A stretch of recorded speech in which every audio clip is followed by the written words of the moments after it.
तो नमस्कार दोस्तों, कैसे हैं आप सब लोग। मैं आपका दोस्त एडवोकेट उत्कर्ष शर्मा फिर से आपके सामने पेश हूँ अपने चैनल टैक्स लाइफ के साथ। तो दोस्तों आज हम बात करने वाले हैं कि जब भी हम कोई प्रॉपर्टी खरीदते हैं किसी बिल्डर से या किसी पर्सन से, तो वहां पे हमें एक लायबिलिटी क्रिएट होती है कि हमें टीडीएस काट के उसको पेमेंट करनी होती है सेलर को, ठीक है। पर बहुत से लोग होते हैं कि वो टीडीएस काटना भूल जाते हैं, किसी भी उनको जानकारी की अभाव रहता है और वो टीडीएस काटना भूल जाते हैं। तो आज हम बात करने वाले हैं कि अगर आप भी टीडीएस काटना भूल गए हैं तो आपको क्या करना है, आपको कैसे बचना है इनकम टैक्स डिपार्टमेंट से, और साथ में हम टीडीएस हमें कितनी अमाउंट के बाद काटना है वो भी हम इस वीडियो में बात करने वाले हैं। उससे पहले दोस्तों, अगर आपने अभी तक हमारे चैनल को सब्सक्राइब नहीं करा है तो अभी सब्सक्राइब कीजिए हमारे चैनल को, ताकि आगे भी आपको चैनल्स के माध्यम से बेनिफिट होता रहे।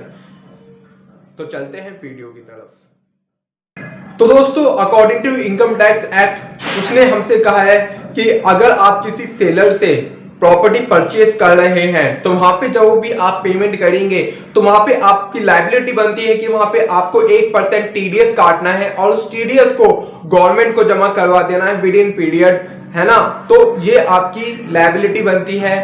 परचेजर की कि वो प्रॉपर्टी परचेज करते समय 1% टीडीएस काटकर डिपार्टमेंट को, इनकम टैक्स डिपार्टमेंट को जमा करवा दे। पर हमारे बहुत से लोग इस तरीके के होते हैं कि वो भूल जाते हैं कि मुझे इनकम टैक्स में जो टैक्स जो जमा करवाना है, टीडीएस जो जमा करवाना है, 1% टीडीएस काटना है, वो भूल जाते हैं। पर वहां पे दोस्तों इनकम टैक्स डिपार्टमेंट जो है उसने वहां पे उन सभी लोगों को एक सहूलियत दे रखी है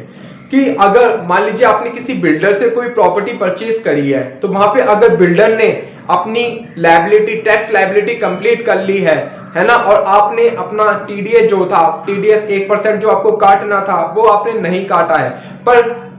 जो आपको सेल कर रहा है बिल्डर जो है उसने अपने हैंड पे जो अपनी टैक्स लायबिलिटी को कंप्लीट कर लिया है, तो वो वहां से फिर आप जो आपका जो सेलर है उससे आप एक सर्टिफिकेट होता है 26A करके, है ना, 26A करके एक सर्टिफिकेट होता है, वो आप अपने जो से भी आपने प्रॉपर्टी परचेज करी है, जो बिल्डर है, सेलर है, उससे आप वो सर्टिफिकेट ले सकते हैं। तो वो आपको एक सर्टिफिकेट जो है 26A करके इसका नाम होता है, वो आपको दे देता है। तो फिर वो सर्टिफिकेट जो है वो आपको संभाल के रखना होता है, ताकि आगे फ्यूचर में अगर आपके ऊपर कोई क्वेरी उठ जाए तो दोस्तों उसको आप वो सर्टिफिकेट दिखा के सॉल्व करवा सके, है ना। डिपार्टमेंट से अगर कोई केस उठ के आ जाए तो वहां पे आप वो सर्टिफिकेट लेके जा सकते हैं, उससे आपको एक बेनिफिट मिलेगा। क्योंकि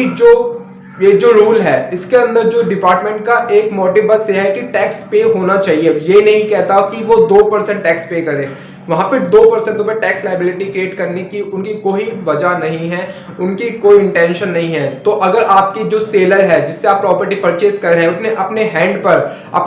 अपनी टैक्स की जो लायबिलिटी थी वो कंप्लीट कर ली है, तो आप उससे ये सर्टिफिकेट 26A सर्टिफिकेट लेकर अपने पास सहूलियत के लिए रख सकते हैं। अब बात करते हैं कि टीडीएस कब काटना होता है, कितनी अमाउंट पे हमें काटना पड़ता है। तो दोस्तों अगर आप 50 लाख से ज्यादा की प्रॉपर्टी परचेज करते हैं तो वहां पे आपको जो टीडीएस जो है वो 1% काट कर अपना गवर्नमेंट को जमा करवा देना होता है, जो कि आपके लिए बहुत ज्यादा जरूरी है, वो भी विद इन पीरियड के बाद। नहीं, अगर आप ऐसा नहीं करते हैं तो फिर अगर आपके ऊपर जो है बहुत सारी पेनल्टीज लगती हैं, बहुत सारे टैक्सेस लग जाते हैं जो आपके लिए बहुत ज्यादा फिर खतरनाक होते हैं। तो दोस्तों अपना टैक्स बचाएं, अपनी कमाई को बचाएं और अपनी कमाई को बढ़ाएं। तो दोस्तों अगर आपको हमारी ये इंफॉर्मेशन, हमारी जानकारी अच्छी लगी हो तो हमारे चैनल टैक्स लाइफ को सपोर्ट कीजिएगा, ताकि आगे भी हम ऐसे ही आपके लिए वीडियो बनाते रहें। Thank you.